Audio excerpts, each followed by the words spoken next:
The transfer portal has been very kind to the Big 12, West Virginia to BYU, even Utah, and especially Houston. This is the Dose Grande Squad. You're talking ball with the Big 12 squad. From Oklahoma State to Utah, from Kansas State to BYU, from Houston to Texas Tech, it's the local experts of the Locked On Podcast Network bringing you scoops, breakdowns, and the most comprehensive preview of the upcoming Big 12 weekend. Buckle up. It's the Big 12 squad, and we have a seat for you. No hurt feelings and thin skin allowed. Squad up. You're part of the Big 12 squad. Happy Thursday, everybody. Welcome to the Dose Grande Squad. It is the Locked On Big 12 Squad. As the lady said just a second ago, we're going to give you scoops, breakdowns, jazz like that. You guys remember when the squad show was an hour? That was a wild time of my life. It was a wild 2 months in our lives. 30 minutes today. We'll get you in and get you out on your evening commute. Most likely it is Thursday night after all. Parker Ainsworth of Locked On Cougs talking Houston. Jake Hatch, Locked On Cougars. BYU. Mountaineer Paul, Locked On West Virginia, and JT Westersill of Locked On Utes. Thank you for making our shows your first listen every single day. We will touch on the transfer portal, college basketball, and maybe a little national championship because ESPN tells me that Miami is built like an SEC team. It's my favorite quote from the last 7 days because, of course, they would say that. Let's go portal first. Parker Ainsworth, you are claiming the best portal class, maybe in the Big 12, maybe not. Oklahoma State, Texas Tech are up there, but Houston, one of the best in the country at the very least. Yeah, they made a big splash early with Mekhi Hughes coming out of Oregon. He was a big-time Tulane running back, had 2,700 yards in 2 years there. Got to Oregon, and he was in like one of a half dozen running backs they played, and he opted out of the rest of the season at the 4-game mark to preserve a red shirt. He's a big William Fritz guy. They bring in 3 offensive linemen that were all conference guys. They brought in a tight end that was very coveted in Overmeyer. A pretty strong class so far for Houston. I don't know what you think about on-3 rivals, that whole thing. They got him at 7th in the country right now. I think that's pretty good. I hear that's good. Paul, where do the West Virginia Mountaineers sit when it pertains to, I know last year had to be a complete overhaul. Is this a war of positive attrition or overhaul 2.0? Yeah, West Virginia is only 1 or 2 spots behind Houston. So also doing really well in the portal. Totally remade the offensive line. They've gotten several first-team all-conference offensive linemen to come in. A couple of those from Jacksonville State, where legendary Rick Trickett, offensive line coach Rick Trickett, who coached with Rich Rodriguez at multiple other stops, has put 41 guys into the NFL. So, that's a guy that's really legendary. The offensive line room is looking really good. But you bring in the nation's leading rusher in Cam Cook, who ran for almost 2,000 yards last year, is obviously a huge pickup for West Virginia. And you bring in an LSU wide receiver who, to let a lot of people tell it, one of the best players on their team last year, just happened to have his season ruined as a freshman. He was going to get on the field for them. So we feel really good about him. But, it's been all quality, multiple Power 4 schools that were starters, nothing like it was last year where it was D2, FCS. They performed very well at those schools, D2, FCS, and almost, you bring in 50 guys, if even a third of them hit, that's still not enough, right? So in this situation, it's a lot less players and a lot more good players. At least we hope. So we feel really good about it. They're actually still working. As of just earlier, we're trying to bring in a couple defensive ends. One from Michigan State was really good last year. Another one that was a D3 All-American that's got almost 20 sacks. And then a safety from Michigan that had about 50 or 60 tackles last year. So, they're still working as of right now, even though it's a dead period. We'll see if we can get some visits in. JT Westersill, Locked On Utes. It's a whip round at this point. Utah loses Kyle Whittingham, the head coach, as well as coordinators to Michigan. But there hasn't been a mass exit of guys going to the Wolverines like you saw for Iowa State. The entire Iowa State roster is headed to – you want to push back, I don't know, mass exit. Maybe not mass, but all the best guys. Almost all the best. We just lost. Yeah, you lost a lot of guys. We just lost Celestine Moa. By the time this episode comes out, I think he's going to be a Wolverine. I mean, he has a do not contact entry. That was our 5-star recruit. Everyone's becoming a Utah I missed the Moa one. That's not good. Yeah, no, it's terrible. That's not good at all. It's bad. Also, I love that this show we start with football, by the way. Let's not talk basketball at all. Let's just talk football on this show. But although talk football's not basketball, good right now, You want to talk? We just beat I Kansas. said I don't want to talk basketball. I would love to talk basketball. But no, it's bad in Utah right now. John Henry Daly, one of the best pass rushers in the Big 12. He's a Wolverine. You get other guys like even a guy like Jonah Laea, the defensive tackle. Like all of a sudden he's a Wolverine. What? JJ Buchanan, our rising wide receiver tight end hybrid. He's a Wolverine too. So we knew he'd take the staff with us, but I am just surprised at how many players that he's taken to. Look, Utah's gotten some fine players in the transfer portal, but the biggest storyline has been all the best guys for the most part, they've left, and it feels like most of them end up being Wolverines. Well, I was going to have like a positive spin to this. Parker got me excited. I was like, man, this is great. Utah still got some guys. Can we bring up an issue that brings up, though, in that? So Houston's not innocent on this. A linebacker from Mississippi just entered with a do not contact tag and committed to Houston within a few hours. Amen. Parker. Tampering, it does not exist. We're not. Oh, the BYU guy would say that, huh? Here comes the BYU guy. I was really going to ask, what's the point of the tag? Like, what do we do with this? Well, no, but that's the thing about this. Everybody thinks that do not contact tag essentially means that players are being tampered with. We had Bronco Mendenhall on my radio show in Salt Lake City. He's the Utah State head coach. And his exact words were, tampering does not exist in college football. He says there is some mythical hotline we're supposed to be able to call and throw essentially tattle on people. He says, I don't think anybody's going to answer those phone calls. So the whole thing with the tags, yeah, I get the frustration with it. But guys, the agents, the high school coaches, the parents, you can't contain it. There's no way to contain it. The do not contact the hotline is what you're saying. That's actually what it's talking about. The Damon Williams thing is so important, right? We got to get something back for us. Oh gosh! And I mean, I say us, but I don't mean anything against the players. I don't care. I just mean on this side of things, you have to have some kind of protection in for the universities somewhere. And if that's multiple years in a buyout that counts against the cap, I think that's probably the best solution. If you've got a guy and you sign him to 2 years and somebody wants him, fine, you can have him. But whatever the buyout is going to count against your cap. I think that will probably help in some cases, unless they're just the top tier, they'll just make it up in NIL. But, I think for the middle ground people, they'll have to think twice about that. Well, and MP, to your point, we have the Big Ten that threatened Damon Williams with litigation themselves. So we got conferences who are threatening to throw their weight behind. Got to have something. Got to have some kind of leverage. That could change it, but you're right. The buyout thing, I think it's absolutely the right play because if it counts against your cap, you're going to be very wary of paying that money. Hatch, let's keep it with you. BYU, at the time of recording, they don't have a ton of players through the portal, but the quality of player is high. Like the three guys you got can be instant contributors for BYU. And by the way, like the entire roster is coming back. Anybody who cannot leave to go pro or is out of eligibility, if you have eligibility, you're returning to BYU right now, aside from a group of 10 transfers that positive attrition weren't contributors anyway. Is this the ideal scenario that Kalani wanted? Yeah, quite honestly, it was. And the thing is, I don't think there's any other program out there in the country that can essentially say, as you mentioned, Drake, they made a clean sweep of their top-end talent that has eligibility remaining, sticking in their program. And that's a credit to what Kalani's built culture-wise. Yes, there is a money element. BYU is absolutely having to funnel cash to these guys via NIL and revenue share to keep them in place. But to your point, that's cheaper. In some ways it is, because, it is. You get a little discount that way. You do. You get hometown discounts. But the other thing about this is there were guys coming back off missions for the Church of Jesus Christ of Latter-day Saints, as well as incoming freshmen. BYU doesn't have a lot of slots to fill, maybe 15 transfer portal slots at most. And as of recording, they added 3 offensive linemen on Monday. So those slots are filling up pretty quick. And I think it's more a quality versus quantity situation for BYU. As the Utah guy, I hate how much I agree with everything Jake just said. You know what? Let's push the basketball talk. We will just for you, JT, toward the end of the show.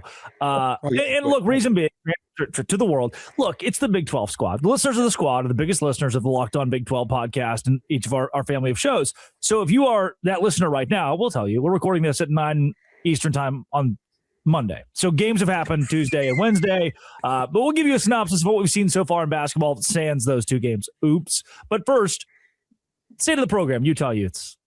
Let's comfort JT because he seems a little sad. This is the Dose Grande squad. I'm going to leave everybody here, too. Today's show is brought to you by Game Time. Hatch, favorite part of Game Time? Well, the best part is you see those prices right up front. There's no surprise fees being tacked on at the end. That's my favorite part. Parker, your turn. They get cheaper as the game gets closer. It's pretty nifty. I do like that part. And when the game starts, you can still find tickets on Game Time, and they're like $5 sometimes. Paul, you would tell me all day yesterday. You would not stop calling me saying, I love Game Time so much. Absolutely. I can actually 360-degree radius look at my seat in the app before checkout. No surprise fees. JT, you told me you hated Game Time, which was really concerning. No, I love Game Time because I can find Utah basketball tickets for super cheap on Game Time, and you guys can as well if you head over to Game Time. Not to the BYU game, you cannot. No, all in the Hudson Center. Yep, not in Salt Lake. Game Time. Download the Game Time app. Code Locked On College for $20 off your first purchase. Terms apply. That is Game Time. It sucks what's happening to Iowa State. They don't get the beauty of what Oklahoma State's going through. Paul, you just covered this I mean, you've been talking about this for a while. Oklahoma State's doing the Indiana, James Madison, Kurt Cincinnati thing of just let's take all of these really good players from mid-major or smaller school. I want to hit on that, but first, JT, if you are Utah, I mean, you don't have a very strong portal class that's come in so far. If you're losing top-end talent, who are you replacing it with for Morgan Scalley? I mean, that's the problem, right? Is you just hope developmental guys and some of these guys hit. Do you need to continue to find the John Henry Dailies, right? Now, granted, he was at BYU, but at the time he committed to Utah, he was not a proven college football player. Then he bought into Utah and found success here. But look, Utah has lost almost all their best guys. They have gotten a couple to come back. Wayshawn Parker, the running back, returning. That's massive. Yeah. I'm excited that Bird Ficklin comes back, but at the same time, the expectation is still that Devin Dampier is going to re-sign. He hasn't yet. I love talking about re-signing, by the way, as that's our favorite thing in college football right now. But DJ Lagway. Yeah, exactly. At the time of recording, he still has not signed the paper. He hasn't. I hear Cam is out looking for him right now, actually. Yes. But it's just a mess. Like Utah's gotten some fine guys, but a lot of what they're banking on are G5 guys who had success. Like we got the North Texas pass rusher. That's like the one guy that hasn't gone to Oklahoma State, Ethan Day. He went to Utah. He had 4.5 sacks. How does that translate against P4 competition? I'm curious to see. And a lot of the P4 guys they have gotten were backups or not high impact players. So it's you Utah. got the Utah State kid, didn't you?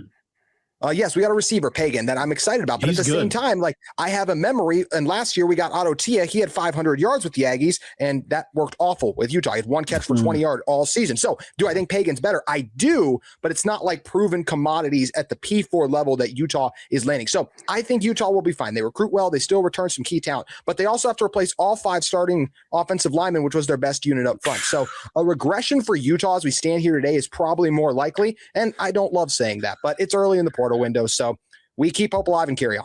I love saying that because about 6 weeks ago, that would probably be Houston's second toughest game next year. And this is just, this is fantastic. So JT, have we hit the point in this whole ordeal where you say, you know what, admittedly, you should have given Whittingham another year? I don't think so. You still wouldn't do it. Knowing everything you've lost, you wouldn't do it. Okay, well, I mean, there was a chance, but I'll just say this. I think a lot of the guys that left, I think they still very well might have ended up somewhere else, right? Does John Henry Daly stay at Utah? Let's just call it what it is with Utah. No, they left to follow Witt. So if Witt was still there, right? Drake, is Utah one of the top 5 like NIL schools? Are they top 10 even? Are they even one of the best in the Big 12? No, the best guys were probably going to leave. Teo Johnson, their safeties at UCLA. What the heck? We just beat them by 30 this year.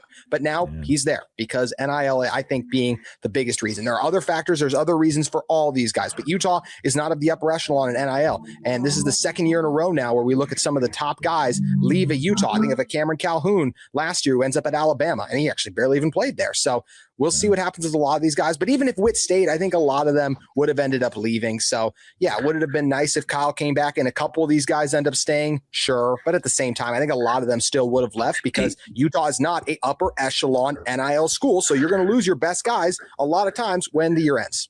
But do you not think so? Like when Holgerson left Houston, a handful of guys threw their name in the portal because they were Holgerson guys, and I mean, like a couple of them are in the NFL now, right? Mm-hmm. I don't, in my findings, it doesn't sound like they were actually going to even dabble in it until he got fired. Like, do you think that it just opened the door, even if they might not have, if they had found out that had that kind of number with tampering or whatever, they might have left anyway? Do you not think it at least opened the door for them to like look at what else goes out there?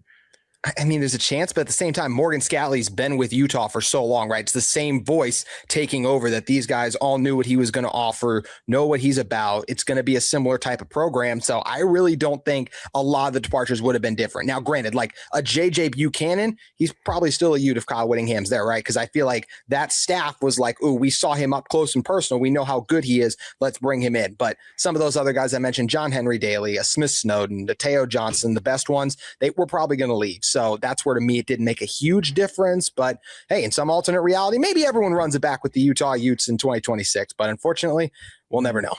Paul, I feel like Oklahoma State, again, it's the Cignetti way of bringing in really good mid-major players and then turn them into elite Power 4 guys with a mixture of other formerly Power 4 guys, and then build out of the transfer portal, build with older players. Oklahoma State is in not just one of the best spots in the Big 12, one of the best spots in the country, and that's per any transfer portal rankings. This is an overhaul that is completely positive for the Pokes. It's the new way. It's the new way. It's, it's basically a ready-made transition from North Texas to Oklahoma State. It's really crazy. And, covering West Virginia, covering Oklahoma State here over the last week and a half has been really interesting. Just the different philosophy and types of players they're both bringing in. At the very top, you've got the 5-star quarterback in Mestemaker. You've got a basically just a smidge under 5-star in Hawkins. You've got a guy that's a 4-star in Wyatt Young, another 4-star in Wendell Gregory. That you've got the keep from Oklahoma State, who was, if you could keep one guy from them outside of Segrin, it was probably Gregory. And they've added just a myriad of other 4-star dudes. And anybody that was anybody on that North Texas team has come in. But it's not just North Texas players. Like they have gotten dudes from every part of the country that really you could want. And I think that one thing that people aren't talking about enough is Oklahoma State got a mysterious donor to – I say mysterious only because I don't know him as well as maybe Cody would. But is this the ghost of Boone Pickens? Yeah, the ghost of Boone Pickens. They've got a guy that's on this is what I was told by multiple people there, on a Texas Tech level donor for them. Wow. So who was writing these checks. He covered the Mestemaker salary by himself, which was $7 million. So, that's an insane, that's most people's outside NIL cap. Like mid-tier Power 4 on down is in that 7 to 10 range outside the cap, right? You get up above 15 or so, you're getting into the upper tiers, 20, but so I think you're looking at it like, man, Oklahoma State's in a really good spot year one. And I really do believe that. Like, last year at West Virginia, I tried to convince myself that we had a shot year one, but we just lost too many players. Oklahoma State's in a similar situation, but the quality that they're bringing in, and it's ready-made. I think they're closing in on 20 or 25 players from North Texas now. And I would say at least half of those are close to 4-star or 4-star. Like they won 12 games for a reason, and it was the American, right? So it's the very highest level of the group of 5 that you can possibly get, and they were the best of it. So the players they have, and they have a really, really unique philosophy when it comes to recruiting that they won't divulge about. So I like it. Obviously, we have to see what'll happen. It's the Big 12, and most of the time our teams eat each other. But I do think Oklahoma State's got a shot to have a Houston type year in year one. Anyways, I don't know if they'll do Indiana, but I think they could do something like Houston, maybe like did last year.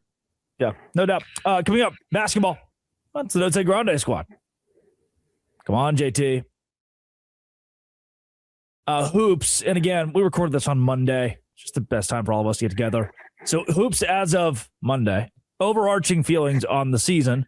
JT, we'll put you last. Great call. That's where I want to be all season long for basketball talk, right? Well, Parker, this Houston team, what they did to Baylor, this Houston team, what they've done all year long. This is a fun aside. Vanderbilt plays 0 games the remaining schedule against top 15 opponents. BYU plays 6 games against top 15 teams. Vanderbilt's number 2 in the country in strength of schedule. BYU's number 23 in the country in strength of schedule per ESPN. Oh, wait a second. I do have a lot of questions about that. But Parker, the Houston Cougars, once again clicking. And I would say their best 2 or 3 guys didn't even play their best games against Baylor. Like this team ceiling still feels like it could be there. Yeah, it's interesting, and I want to make sure everyone gets to talk because I actually want to know more about a couple of y'all's programs. But the Houston thing actually feels weirdly ahead of schedule relative to last year. Last year, you bring in a new point guard in Miles Uzan, and you had a few more losses at this point, and so on. Right now, Houston's got just the 1 loss from Las Vegas in the Players era. But you also weirdly feel like this year's team has a lot more to grow. You start 2 freshmen, and they're still kind of picking up. I mean, they're out of position on defense several times a game. And it's like, okay, can you fix that over the course of the season? This Kingston Fleming guy looks like a top 10 pick, if not a top 5 pick. Emmanuel Sharp is doing the Emmanuel Sharp things. They look really, really good. And JoJo Tugler's been staying out of foul trouble lately. Those are all good things. Obviously, I think Jake has his own fair share of things to be happy about too. It's an incredible conference. You can't win 19 games in it anymore like Houston did last year, so I guess you can't do that part. They only legally you can't now. They have 18 conference games now. So I think that it's fair to say Houston's going to have a good year if they don't win 19 like they did last year. Hatch, it has been.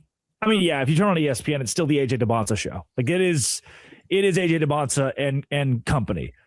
But I don't think people understand the level that Rob Wright and Richie Saunders elevate this team because the country is going to hone in on AJ DeBonsa. This BYU squad is a lot more complete than I think they get credit for from those that just think it's DeBonsa and bust.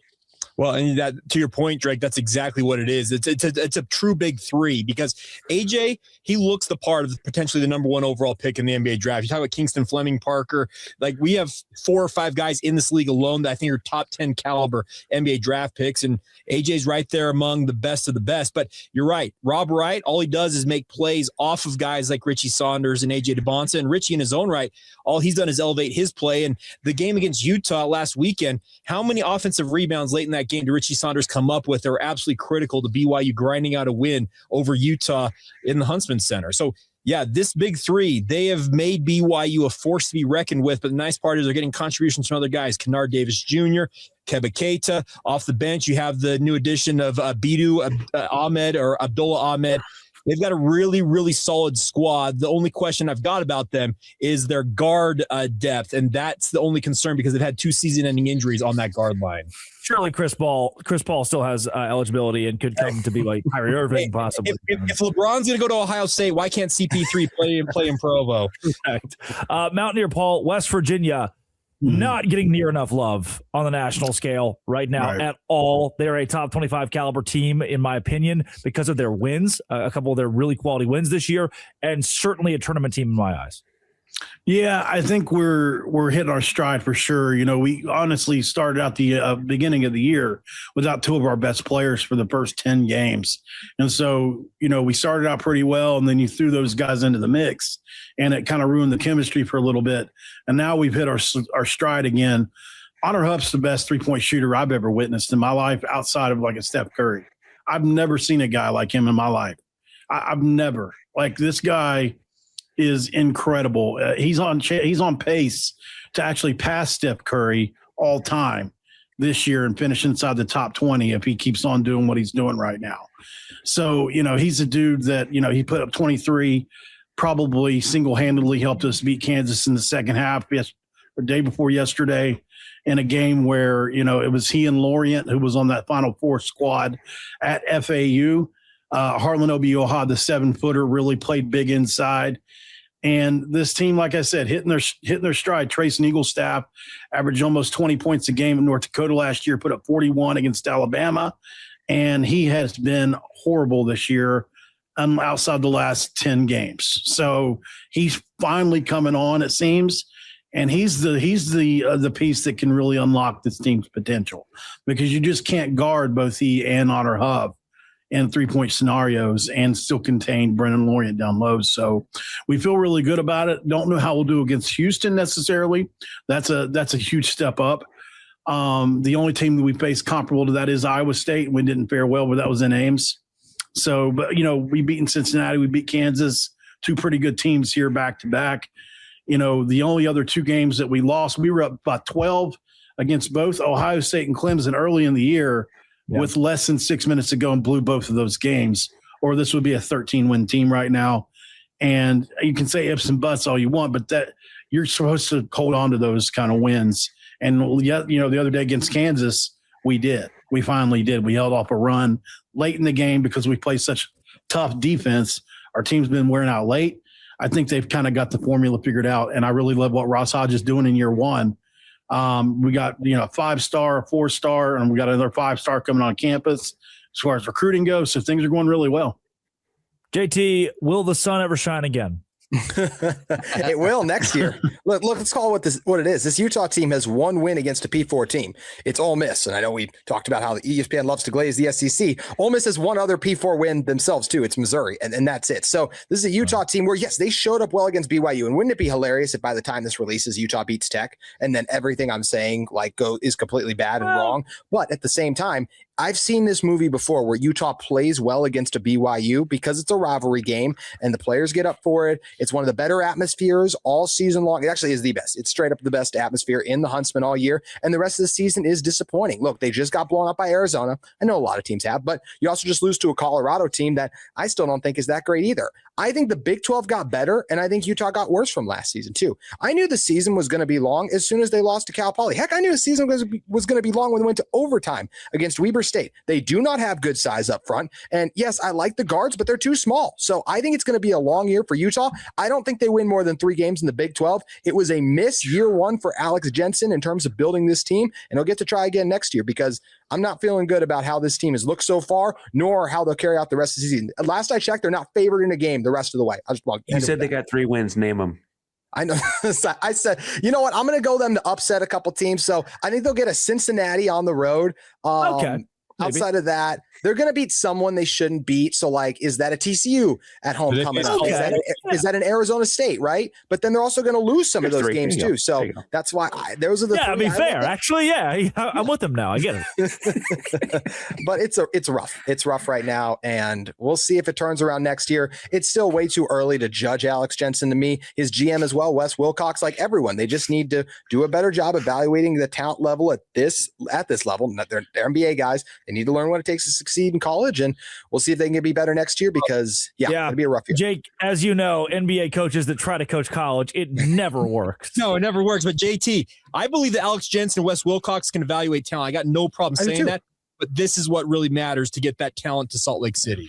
Great point. Jake Hatch is living his best life right now. Some of the trust me, we're living large in Provo.